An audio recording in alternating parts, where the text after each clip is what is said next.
Good morning and welcome to another edition of Let It Be Known. I am your host, Stacy Brown. Peace and love, everybody. I'm Niele Anderson, your co-host, and we have a lot of headlines to get through. We got the good, the bad, and the ugly that's happening in Black America, and we have it for you right here today. The good, the bad, and the ugly. Absolutely. I see ugly already, but nonetheless. Not yet. We just get started.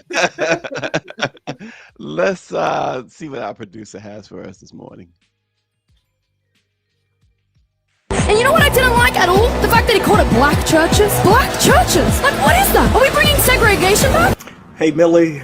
My name is Charlie Dates, and I serve as a senior pastor of the Salem Baptist Church of Chicago and the Progressive Baptist Church in Chicago, and I come in peace. One of our staffers recently sent me a clip of a sermon you preached, posted on Instagram, in which you made reference, lamenting Pastor Jamal Bryant, referring to the black church. Truth compels me to admit, Millie, that we have but one holy universal church of the Lord Jesus Christ. Truth compels me also to admit that the birth of the black church happened the segregated worship of white Christians in America. You may or may not know that in the 1700s, at the St. George's Episcopal Church in Philadelphia, Richard Allen, an esteemed Episcopal churchman, along with hundreds of others of African American Christians, were not welcome to worship in the same way that whites were.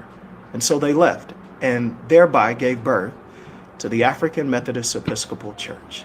But I'm not here today to offer a history lesson. I'm actually here to propose something significant. We do ourselves no favors, nor the people we pastor, by not acknowledging the complicated and difficult history of race and Christianity in America. And so I'd like to meet. I've talked to Pastor Bryant, and he would as well. A kind of conversation off the record, away from cameras, with some leading influential white pastors like yourselves and some leading influential black pastors in our nation. We're willing to coordinate it, and we'll say that it's the church that's going to have to take the lead. Clearly, our politics will not save us. But if we both claim a high view of Jesus and a high view of the scriptures, surely this could be a defining, winning moment for the glory of God, for the advancement of his kingdom. Will you meet with us, Millie?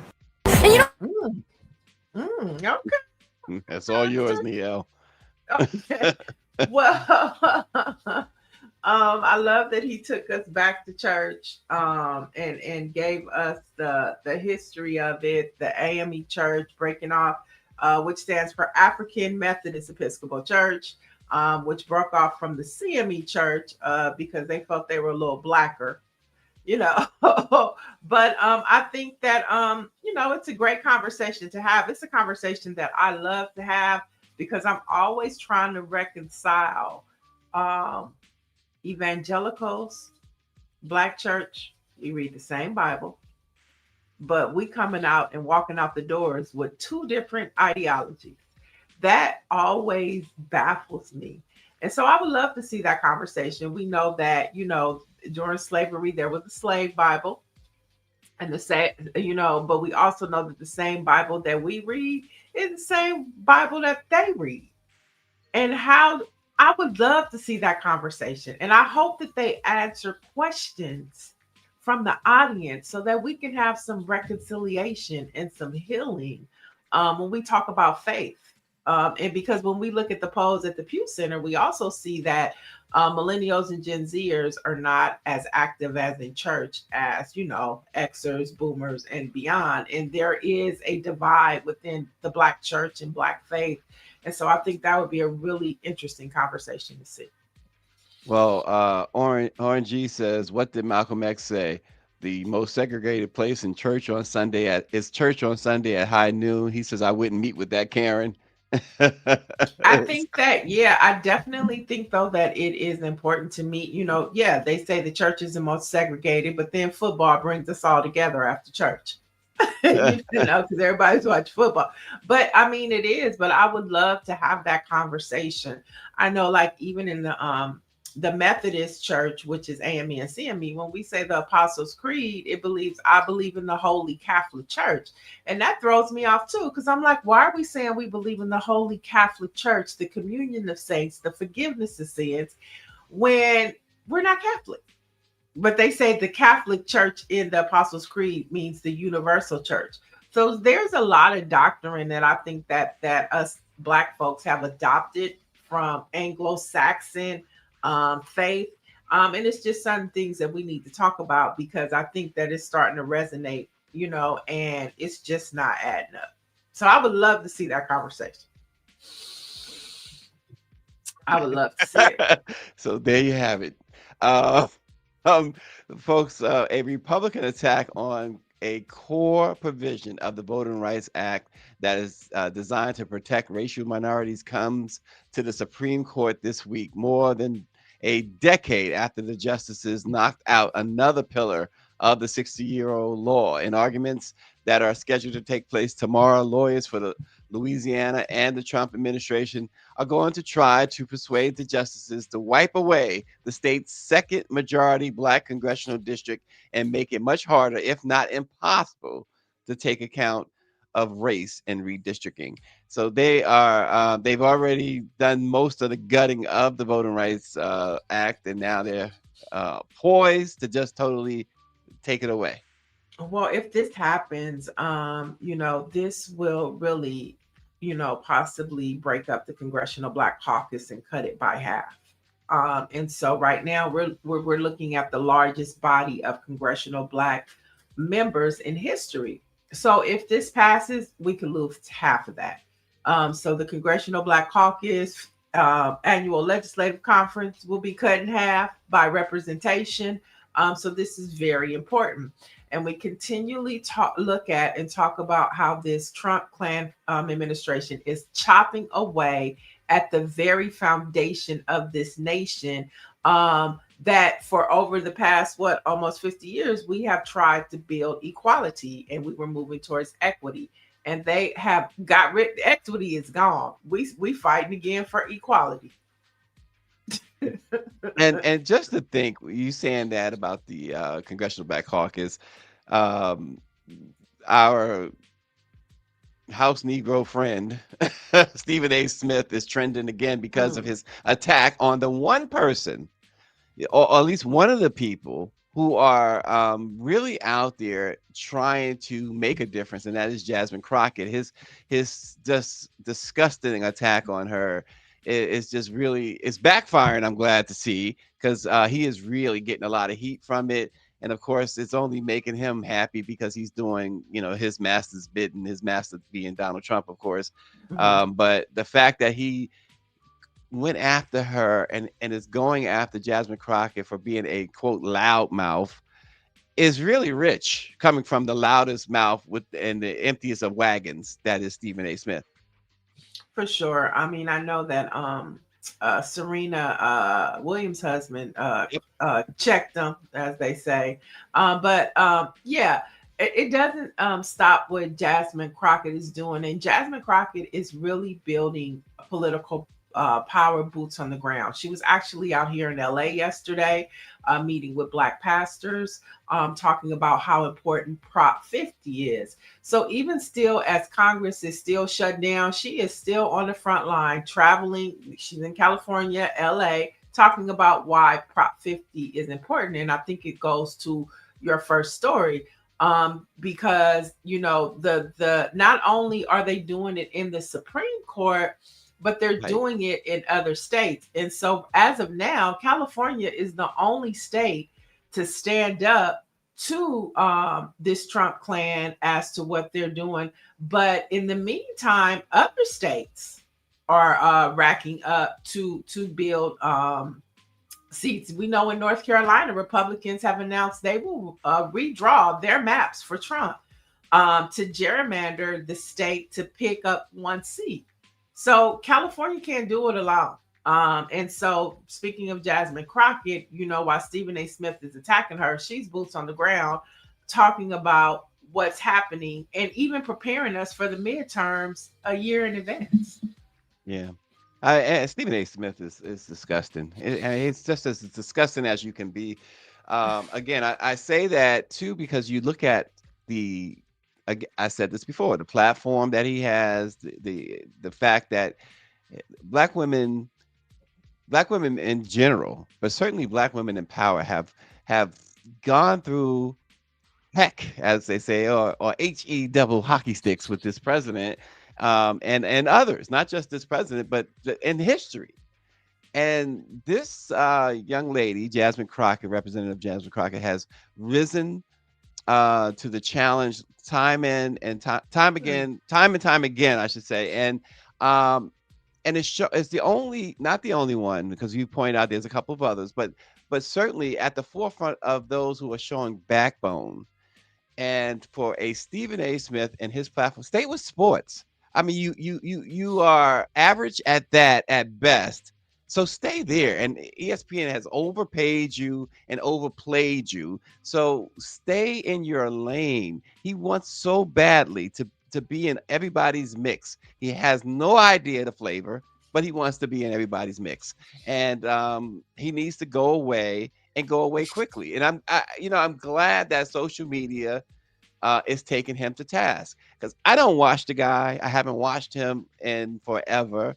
And I get the clips like everybody else when every time he says something that shows that he is that we sick boss type of black man. Yeah, I mean, it's working for him. I mean, it's sad that we live in a time to where clickbait works for some. And he has found a tool that allows him to have better ratings, and that is to, attack Black women as of today, and to be contrary to the narrative of what Black folks are looking for. It's working for him, and it's sad to say that, he's decided to where this is my space to be provocative, to antagonize. It works. It brings me ratings. And so that's the path that he's chosen. I mean, it's sad, but it's making him a lot of money. Yep. And as they say, all money ain't good money. And one day it depends on who you ask. Yeah, I believe that folks like that eventually get their comeuppance, and then he will be, so many we've seen this time and again, and he will be the one who will seek the support of the Black community eventually. Mark my words. And I hope that we're the most forgiving folks there have ever been, Black folks in general. And I just hope that folks will always take into account the damage that this idiot has done. That's all I'm saying. I mean, has he really done any damage? Well, I believe so. Because of his platform and because of people being so misinformed and ill-informed, they follow him. And so you get folks who jump on that bandwagon. And this is how you get, in part, I know there's other reasons, but this is how, in part, you get a Chicago flips red type people. This is how you get this people who say, Trump is good for Black people. This is how you get that, because you have so many who are misinformed and ill-informed. Then you got people with huge platforms like this idiot, and who spew it. And so they take it in. So that's how I see it. Absolutely. I agree, disagrees, but Dr. Joni agrees, and a couple of others say they agree too. And Quinn says we cannot forgive him. So and somebody else, who's that? I just don't pay him any mind. I mean, well, that's caster, and I think like he's trying. I mean, but Yeah. And finally, RNG says being a sellout and a grifter is easy. It is all about the dollar. He has been a sellout for a decade now. He is just a rich sellout. So yeah. So anyway, folks, something else is going on. We've been talking about Chicago and what's been happening there, but I found this to be very interesting, Niele. A new line of protection has surrounded students in the Chicago public school system, armed with whistles and know your rights pamphlets These community volunteers call themselves guardian angels. Together, they secure the perimeters of elementary, middle, and high schools across the city, and it has spread. Anytime ICE is in the vicinity, you hear a lot of whistles. If we could play that video again, I'm sorry, I spoke over it, and play the sound, you hear the whistles. Are we going to play it one more time and hear the sound, but maybe not? Okay, there you go. Whoa!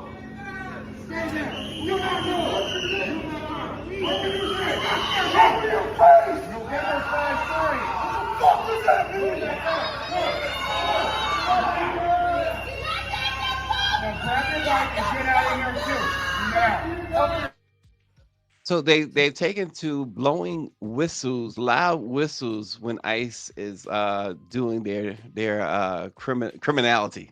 Okay, giving us a little too short. Blow the whistle. Blow the whistle. Blow the whistle.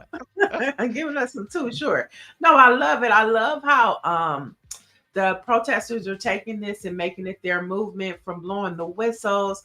I know in Portland on Sunday, you had white folks naked riding bikes, so they blowing the whistles. You got white folks in Portland getting butt naked in protest.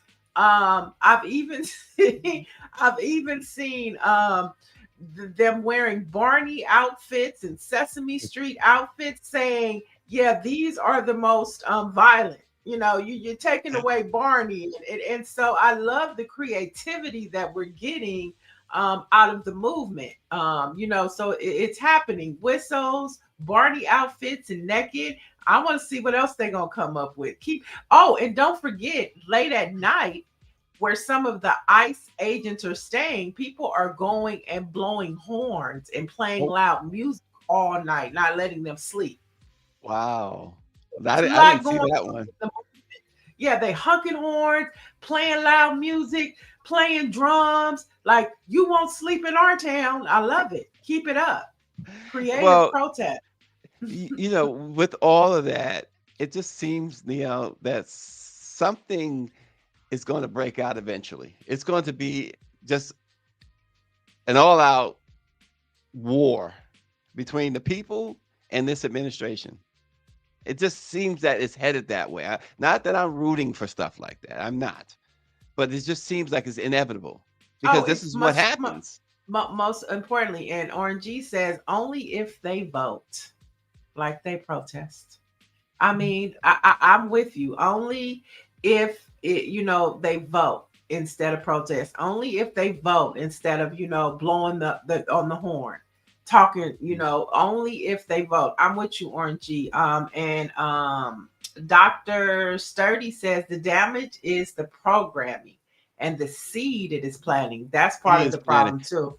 It's talking about Stephen A. Smith. That one is talking about. I think it's across the board, though. The damage is the programming, even from we're talking about Trumpsters and all of it. It's the programming that these MAGA people have. That Trump is. It's the dog whistles. It's the Stephen A. Smith for sure, but it's the dog whistles too. That Trump is giving. That's programming as well. Mm-hmm. And Nancy Wall says, whatever it takes, we have to do something against them now. I just think that it's a boiling pot that has to eventually, the lid is going to come off of it. Oh, yeah. And so, and it's not going to be pretty for anybody. That's what's going to happen. It's not. And remember, in battles and war, there are always casualties on both sides. And so that is the disturbing, sad part about it.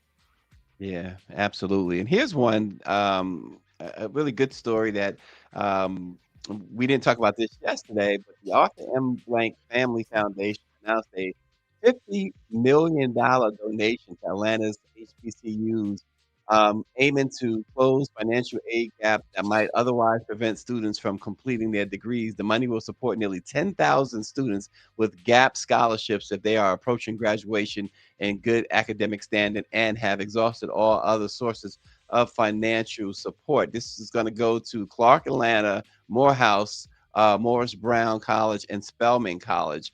The Arthur M. Blank Foundation. Arthur M. Blank is also the owner of the Atlanta Falcons football team. Mm-hmm. That's beautiful. I mean, I love it. Invest in the community. That's what football teams and basketball and sports franchises are supposed to do. Invest in the community where you build your wealth. And I think there's no better place to invest in than HBCUs. So kudos to him. And especially as you look at how the Trump administration is trying to take funding away from different institutions across the country, PWIs and HBCUs. Really appreciate him. And is it Melinda Gates that also just made a huge donation to HBCUs? No, it was the Who the was other it? philanthropist. What's her name? Oh, It's Bezos' wife. It wasn't it Bezos' ex-wife? ex-wife, right? Yeah, Exactly. it was his Right. ex-wife. Yeah, that did it. Yes. But Melinda Gates is a giver as well. But you need those type of allies to invest in, HBCUs. So I mean, I think that's a beautiful thing. I love to see it. But I want to go back to Orange G. He says when your local and state elections and only 40% of registered voters vote, we have a problem. Yeah, we have a huge voting problem in this country, and we have to figure it out. Like, why are so many people deciding not to vote, especially African Americans, and how do we make them see that their vote truly matters? I think we do need to figure that out, Orangey. Yeah, and my view always to the rescue. Mackenzie Scott donated Yeah, to Mackenzie the Scott, United Negro College Mhm. Fund $70 million. $1 million. Yeah.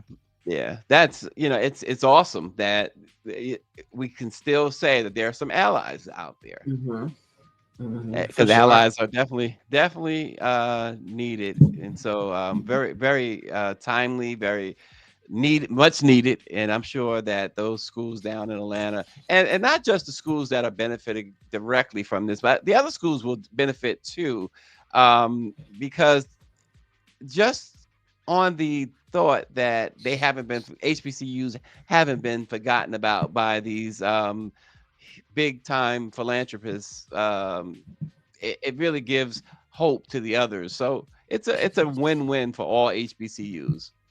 For sure, most definitely. And so as we keep the conversation going, it looks like peace in the Middle East is more like, let's get the real estate party started. Okay. So I don't know if you guys paid attention to the news yesterday about the so-called peace in the Middle East that Trump and his son-in-law brokered. But according to the New York Times, Jared Kushner is one of the main architects behind the brokered peace between Hamas and Israel. Now, his plan envisions a massive reconstruction and real estate projects along the Gaza coast, describing the area as prime waterfront property. Now, critics say the so-called peace plan looks less humanitarian recovery and more like a profit-driven redevelopment scheme on land devastated by genocide. So this so-called peace plan is not being written by diplomats, but by real estate developers. And that is a huge problem. And so It is when a you look at problem. what happened, Stacy, when I looked at the whole thing from a perspective, I remember during Trump's administration, Jared Kushner was heavily over in Israel buying up all Yep. of those settlements. And so when you look at what's happening now, it makes you think, did they want to bomb Gaza and decimate that land? So now it's nothing left but to reconstruct the land? And who gets the deal? The Yep. Kushners and this man right here, Steve Witoff. There you go. It's always you always have to look behind the curtain when it comes to this president and what he's doing. It's always about how much is in it for him. Dr. Nicole said they will build casinos on those people's graves. Right. Shaking my head. Yeah. Yeah, it is horrible when you think about, when you take a step back and you look at, what's happening to the Palestinian people. It is like they decimated that land, blew it up. You look at that Gaza Strip now, and all of the apartments and all of the housing is gone. And guess who's there to pick up the pieces? Jared Kushner, the son-in-law of Donald Trump, the husband of Ivanka Trump, and this gentleman right here. So peace is being written by real estate developers, not diplomats. And you have people like Hillary Clinton applauding the work. And Biden and Clinton sending Bill and Joe sending messages of congratulations on the so-called peace deal, as RNG says. Yeah, it's come on. It is, and so I think this really takes us into our conversation about colonizers, right?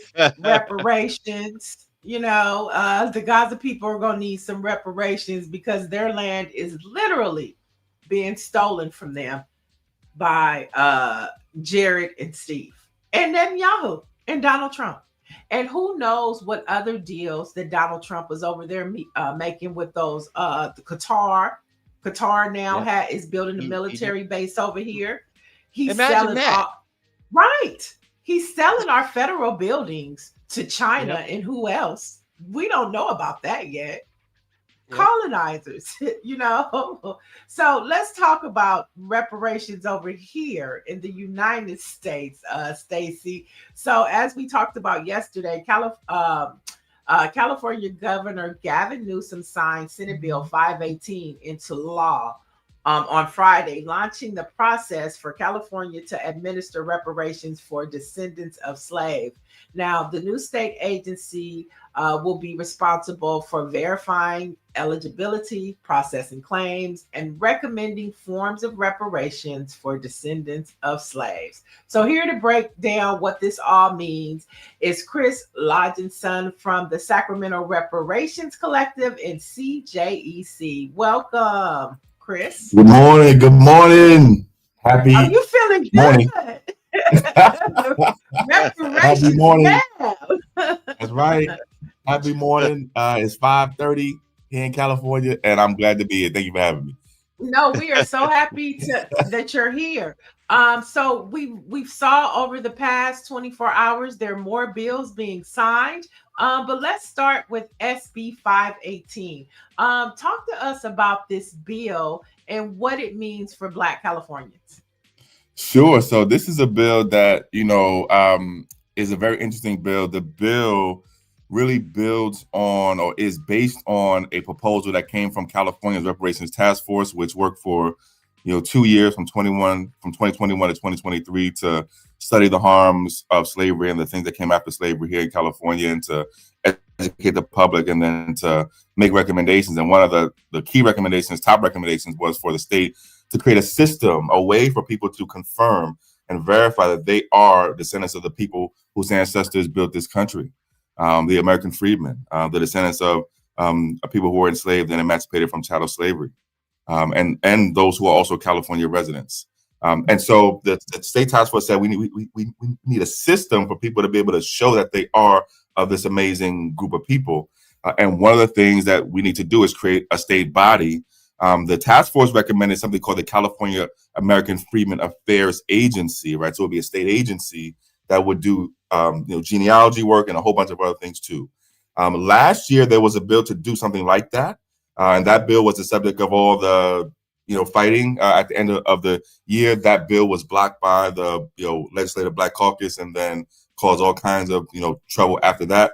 So this year, there was a new version, or a version of that introduced, called Senate Bill 518. Now, let's get into this, because we opposed this bill from the start of it. And we were calling on the governor to veto the bill, actually, for some very important reasons, and we'd love to talk about why. Okay, you can, but I want to know, do you like the bill or no? You're not for this bill? No, we opposed this bill from the start, and there were some important reasons why. We think there's a better way to do this, having the benefit of experience from last year and from this year. But no, we were opposed to the bill. We're calling on the government to veto the bill, even up until Friday. Wow, that's interesting. Two of California's leading Black-owned newspapers, the Los Angeles Sentinel and the Sacramento Observer, both put out different statements on this, or different editorials, I should say. One says, "Stop the study, stop the Yep. stall," while the other calls it a promise kept. Now, Mhm. obviously, I'm hearing it's. I'm not. I won't say obviously, but it sounds like I'm hearing that the one that says "stop the study," which is That's the coming from us. yes, okay, and I thought That's us. that I saw your picture next to that article. Maybe. so Probably. so tell us about that. Why is there two different views on this? Yeah. Go ahead. I'll Yeah. let you. This is interesting, and this is necessary. Yeah, this is necessary. All right. So, Black folks, we are having an internal battle about what we want reparations to be and what we want reparations to mean. That has to happen before it can happen. Right? Like that's necessary.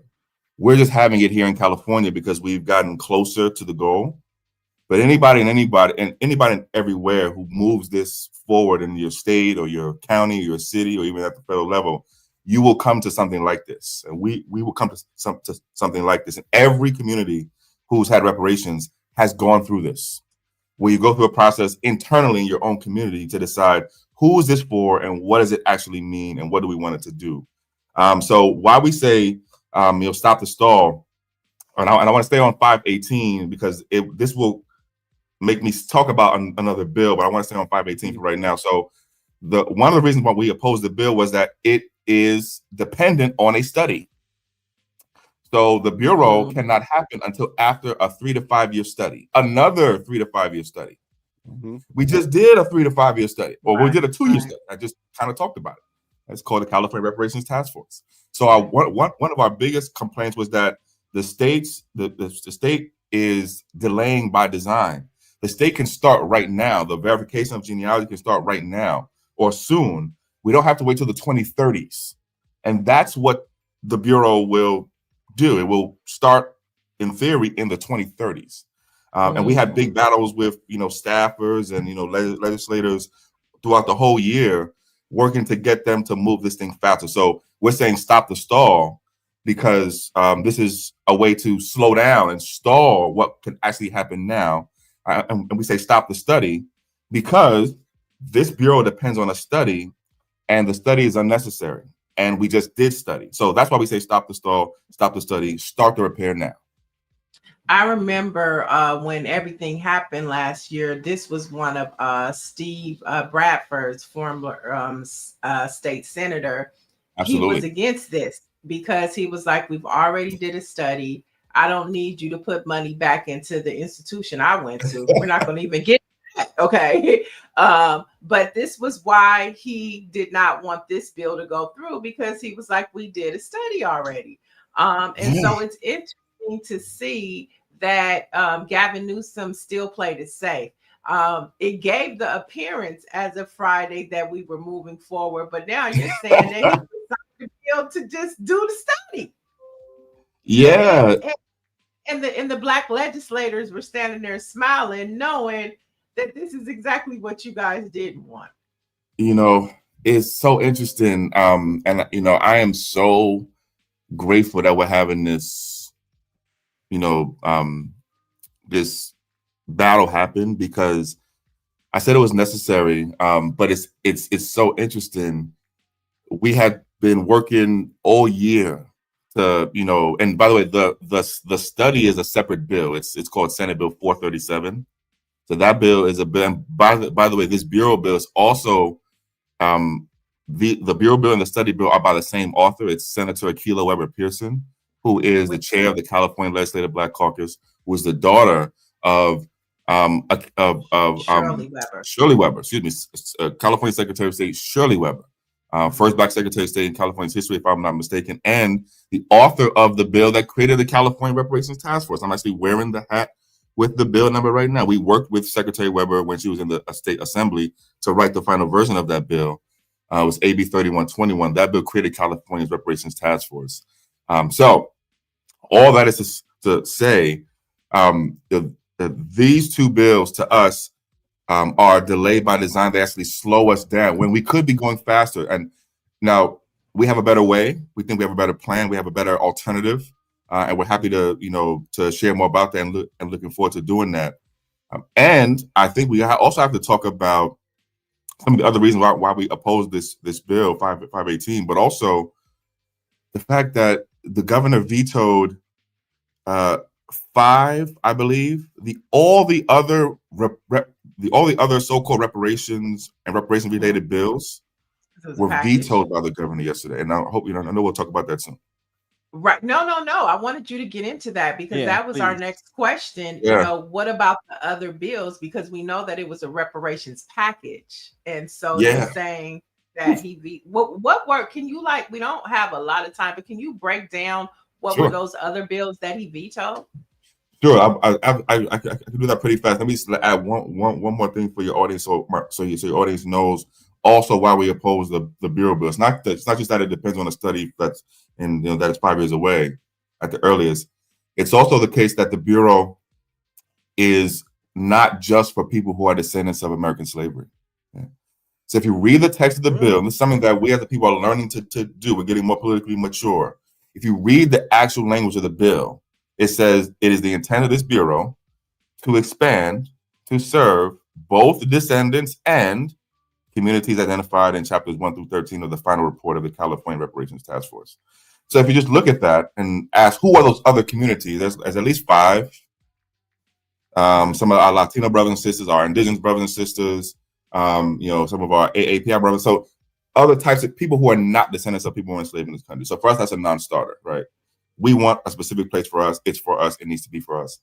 But to the bill. So the governor yesterday vetoed all the other bills that the legislative Black Caucus put forward that were based on the Reparations Task Force report. I wouldn't call them reparations bills, but they were based on the final report of the California Reparations Task Force.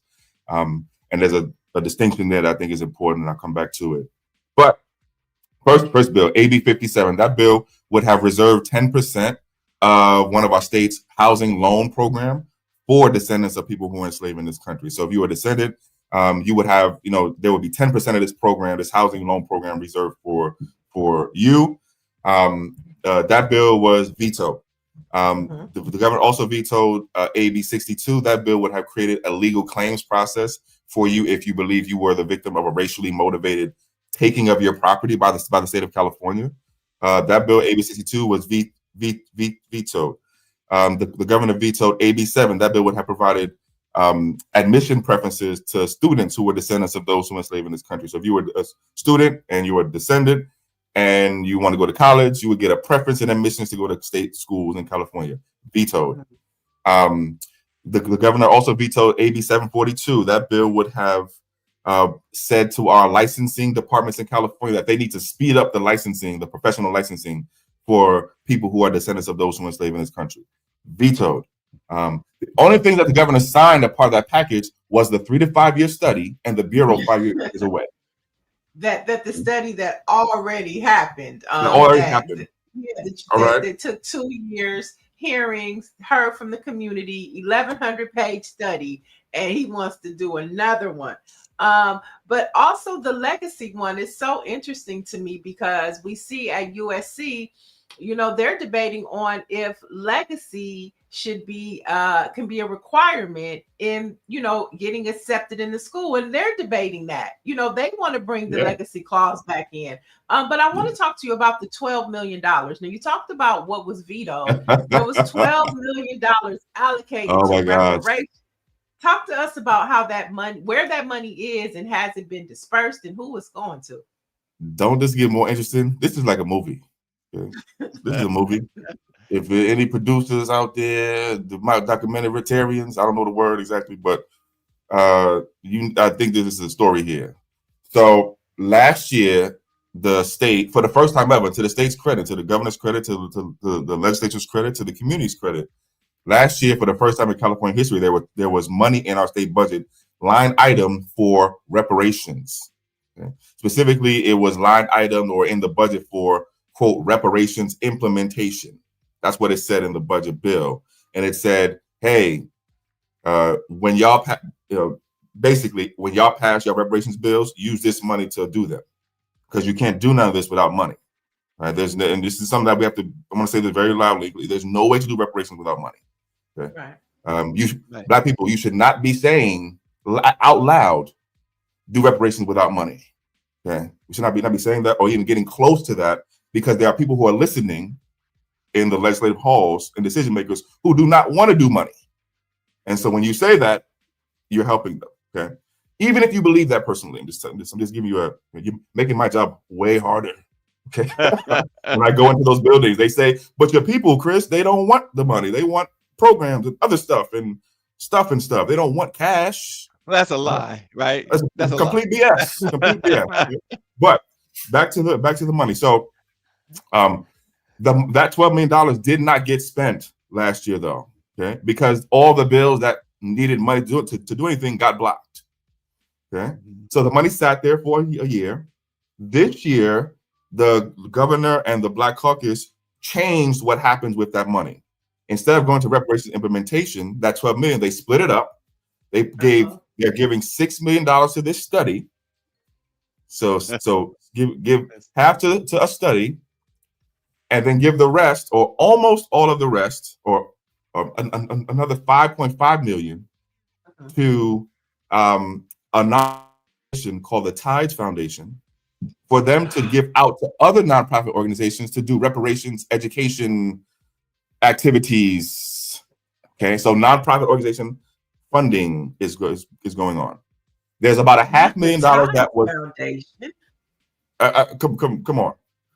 There's $500,000, about $500,000 of that 12 million that's going to, or that was supposed to go to create a plaque and a statue on the Capitol grounds with an apology somewhere.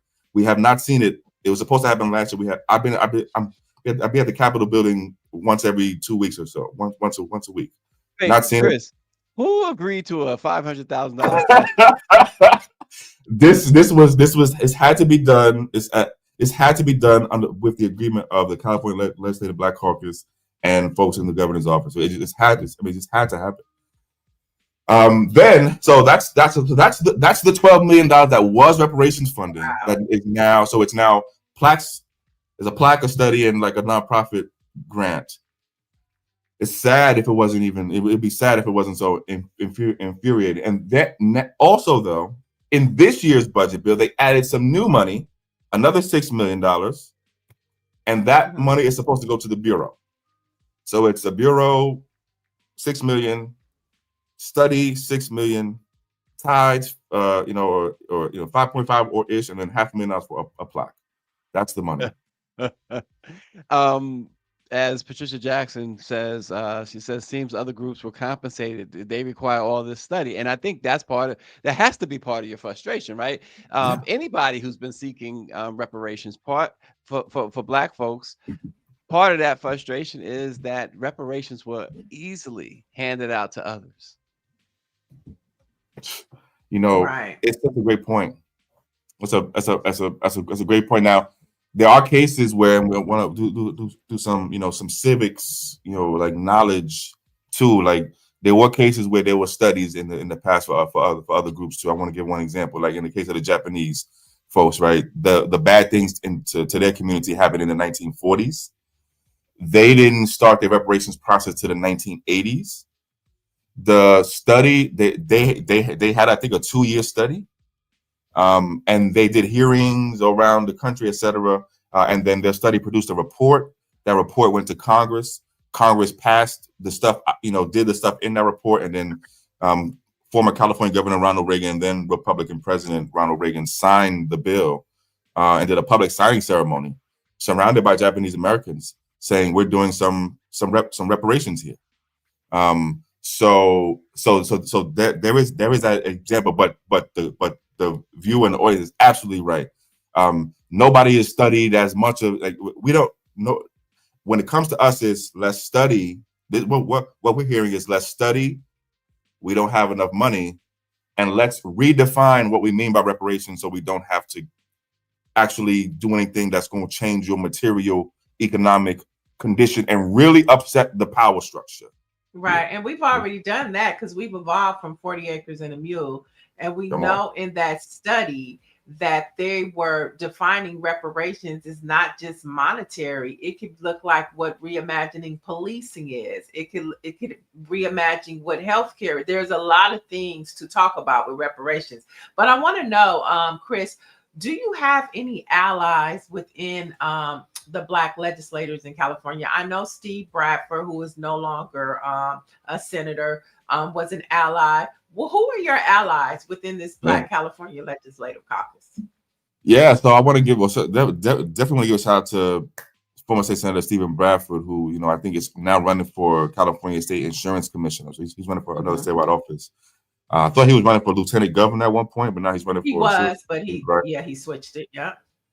Should be right on. So, so definitely shout out to Senator Bradford. Also, Secretary Weber. I want to give a shout out to Secretary Weber.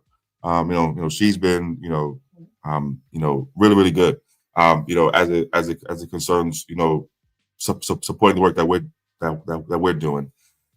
Inside the legislature right now. So I want to give a shout out to Senator Laura Richardson, the California Legislative Black Caucus. We actually just got a bill. She's fresh back in. Okay. Yep. Yeah. And she has Steve's old seat. Right. Yeah. So she did. So we just got a bill signed with her by the governor yesterday. We did a bill with her this year that now requires every city and every county across the state of California to start to collect data specifically for descendants of people who were enslaved in this country, to create a category of data collection for the first time in California's history for a people who've been here for hundreds of years. Just think about that. I mean, we were not even being counted as people. Right. Okay? And how are you going to do reparations, or how are you going to do anything else for this group if you don't know who and where they are? So Senator Laura Richardson of the CLBC is definitely one. There are a bunch of folks in the Capitol, both inside the Black Caucus and outside the Black Caucus. But we make the point that the Black Caucus cannot and does not own this work. People who are not Black Caucus people should be doing bills too. If we really believe that this is a thing that we want people to support from outside our community, then we expect non-Black legislators with large Black populations in their districts, or who just care enough about the Black Americans in their district to do something and not depend on or say, which is what we hear, Chris, I don't know if I want to do this bill or this thing because what if the Black Caucus doesn't like it? Okay? Well, it's different. We elected you, non-Black senator, to represent the Black people in your district, not to give your decisions about all things Black to Black legislators from another part of the state. Okay. But you've only named one legislator. You only named one Black one. Are you telling me there's only one Black legislator that you can identify? No, there are definitely some. I mean, I would say for the most part, most of the newer Black Caucus folks, I think are open to, and I think we have some good relationships with. So like Sade El Hawari, Senator Laura Richardson, Aisha Ransom, Isaac Bryan. So brother Isaac Bryan has been very, very interesting in this work. Very interesting. Very interesting. I want to keep it there. Chris, let me interject though, because Evanston, Illinois is always sort of a benchmark. Small town outside of Chicago. They did the reparations back in 2021. Eligible residents received $25,000 for housing related expenses such as home repairs and mortgage payments. Now, I know Boston is doing the same thing, or at least trying to do the same thing there in Massachusetts. But Evanston has always been the benchmark, or not always, but it became the benchmark.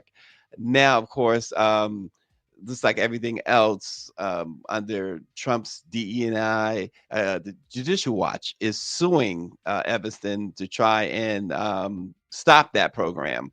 That's another. I mean, that's further down the road than we're way further down the road to where California is, because you're still trying to get reparations or an agreement for reparations.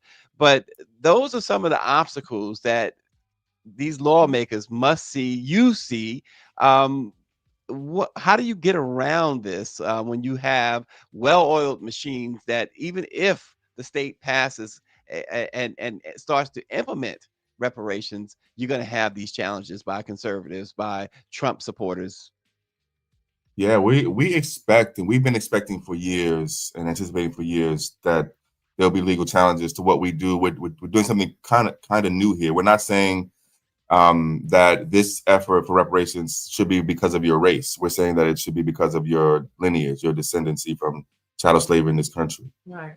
And that's a new approach. At least it's new to our era. It's old in the sense that that was what was happening in the late 1800s after the end of the Civil War, right? We had Freedmen's Bureau Acts and Freedmen's Acts of Congress, right? When we say freedmen or American freedmen, that's just another way to talk about the people whose ancestors were enslaved and freed from chattel slavery in this country. So yeah, it's newer to us. I mean, it's newer to us, but it's not new. This approach that we're taking, and it's important that we're taking this approach because it has legal and constitutional implications. It's part of the reason why we have been working to lift back up this concept of American freedmen as a political status and a way to talk about our people, is because of the legal and constitutional grounding that it has.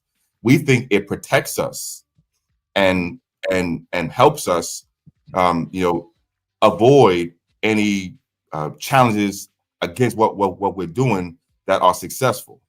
Let me give you an example. So we're saying that you can do policies, bills, etc., for descendants of people who were enslaved in this country.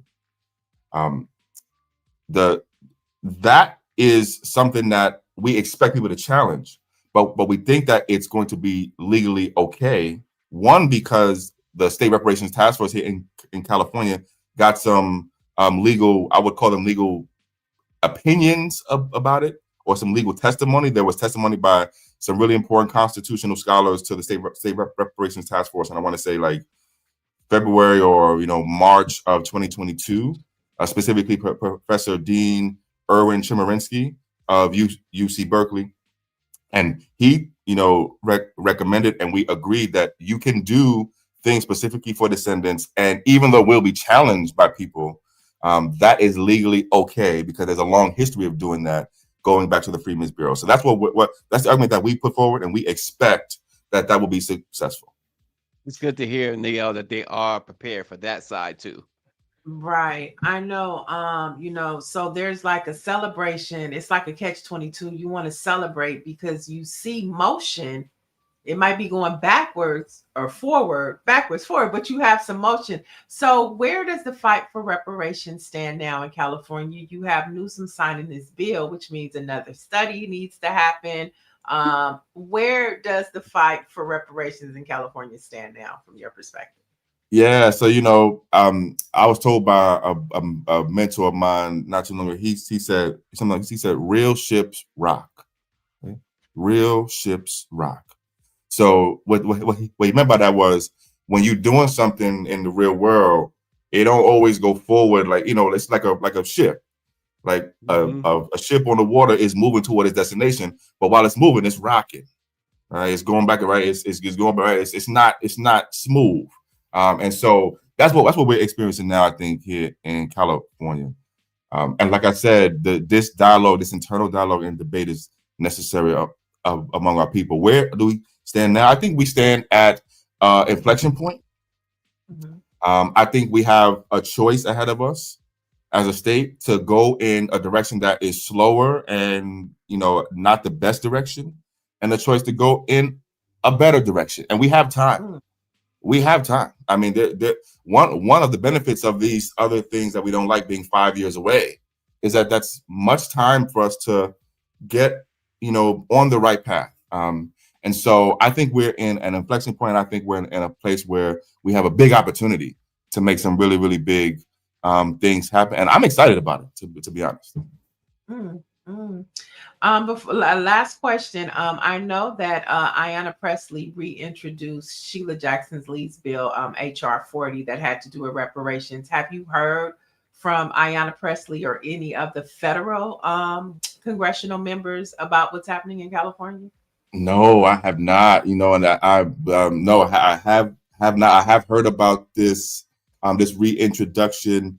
You know, we do state work here, so we don't do any take any federal positions, at least right now, at least up until this point. So, but I did hear about it. We believe that the federal government owes reparations. We believe that the federal government ultimately must be responsible. We believe that the federal government could support states and helping states, do their reparations funds and initiatives. And we believe that the federal government could skip the study, skip the HR 40 study now, take California's study, just incorporate it by reference, and get to the actual actions. Okay. Our California study was comprehensive enough to really was. to be useful to the federal government. So it's okay, skip the study. We have it, use ours, and then get to the actual bills that do remedies and get stuff in people's hands. So that's the position that we've taken for for the HR 45.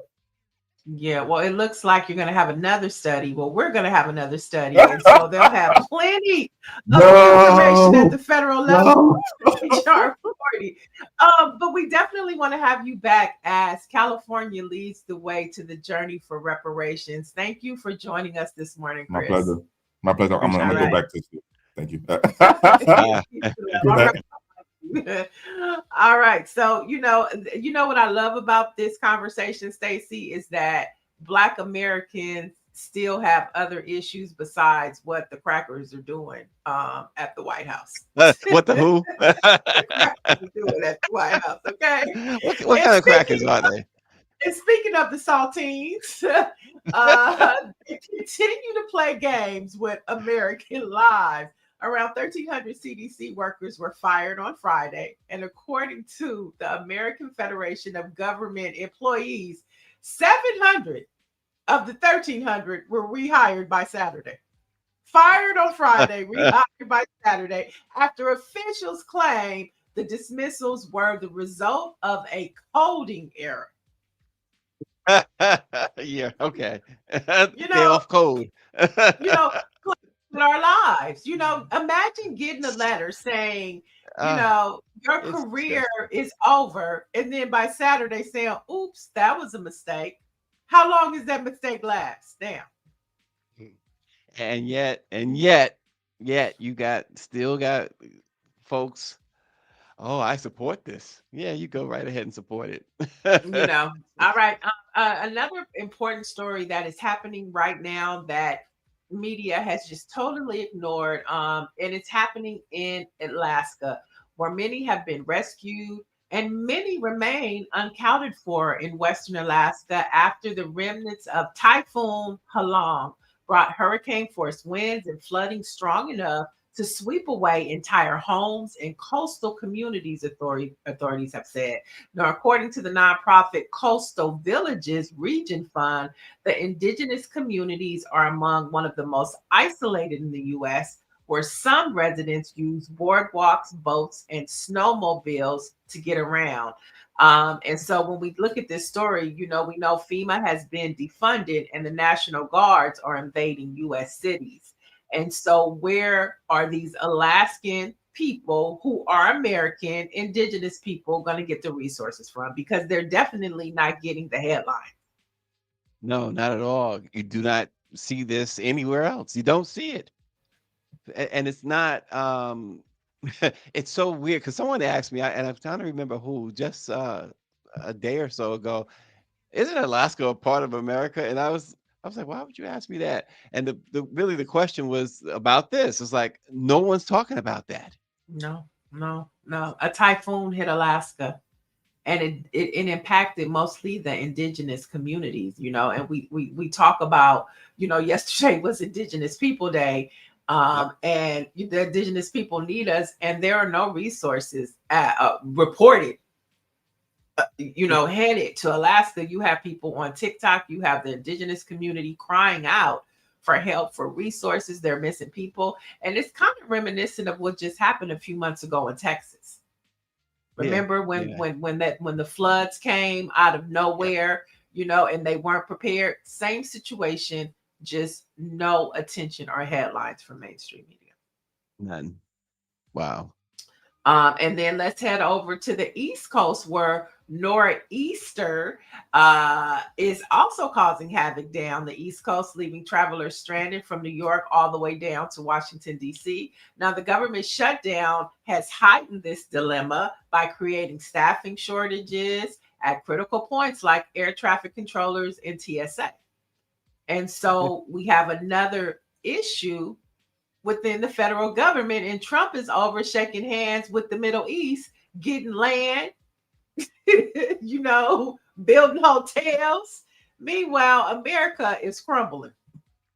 You just, you know, don't you see every single day the problems that this country, this world would not have if homeboy would have just went to prison like he was supposed to? I mean, give me a break. But we wondering Woo. how much time Diddy gonna get for prostitution. I'm just saying. Yeah. Make it make sense, y'all. Make it make sense, you know. But we definitely you know, we definitely have to pay attention to how we travel now. There's a lot of other things that are going on within the travel industry worldwide, which we'll get into tomorrow. But definitely let's keep the Alaskan and indigenous people in our prayers, because they are having lack of resources, lack of attention. People are missing, loved ones are crying. And America at this point, from a federal government standpoint, just doesn't give a damn. Not at all. That's where we And, at. you know, there you have it for today's headlines. Oh gosh, folks, here's some Black history facts for you. On this date in 1964, how about this resonating so loudly today? Dr. Martin Luther King Jr. received a Nobel Peace Prize for his work in the civil rights movement at age 35, which made him the youngest person to ever receive that honor. You know, it's a lot of Some people talk really about want Nobel right. It's a lot of talk about Nobel Peace Prizes. Some people actually earned it. Right. And deserve it. Okay. They deserve it. Let's, you know, be clear. But today is another day and reminder of just how divided this country is. Yesterday we had people celebrating Indigenous People Day, and then you had some people celebrating Columbus Day. And today is another one of those days, because today we remember the life and the impact of George Floyd, who would have been 52 today. Now, of course, his death became a catalyst for discussions and movements seeking police reform, increased accountability, and a deeper understanding of the impacts of systemic racism in the United States. And I don't think the perfect example is today is George Floyd's birthday. Today is Charlie Kirk's birthday.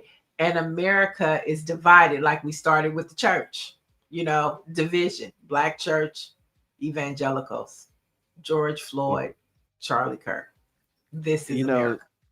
That was, and I hate to beat the dead horse, but I'm going to continue to beat it. When that happened, and all of these corporations, Target and others, oh, Black Lives Matter, and you had this global Black Lives Matter, everybody, we're going to do this, we're going to do that, or whatever. And I kept saying, I said to Dr. Chavis, I said to so many others, I said, this is a moment, not a movie. We got to make it. We got to make it more than a moment.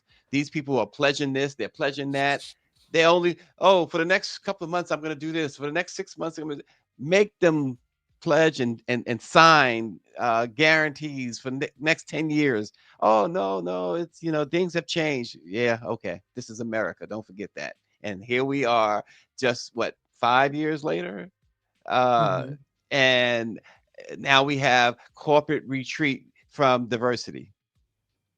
So here we are. Divided America. The Indigenous People Day, Columbus Day. George Floyd celebration, Charlie Kirk celebration.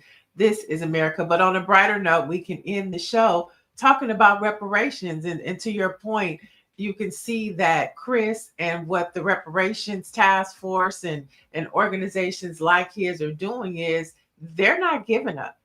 And it'll be interesting to see how they respond to Governor Newsom. Although the headlines look pretty, we see that the devil is definitely in the details, and they're on top of it. Boy, the devil's all over. The details are everywhere. So our Black-owned newspaper of the day is the Inner City News. The Inner City News is the largest Black-owned print publication in New England, a weekly publication that is based out of New Haven, Connecticut. The Inner City News says it's dedicated to sharing and showcasing news and information important to all of the region's Black communities. So check out the Inner City News online if you're in New Haven, Connecticut. Hey, pick it up. I love that. And I saw on the cover of their paper that voting by absentee ballot, there's a lot of early voting happening right now, especially in the state of California when we talk about Proposition 50. And to your point, Stacy, you were talking about Jasmine Crockett. I don't know if I mentioned, but she was here yesterday. Did I mention that? No, you didn't mention that. Yeah, you did. You did. You did. Yeah, she was here yesterday. So, to get us to early vote. So early voting is happening across the country. Know your status, check your Secretary of State, check ballotpedia.org, vote, vote, vote. And for the latest in Black news and election news, you can head over to BlackPressUSA.com. Right. We'll see you tomorrow. Thanks for watching.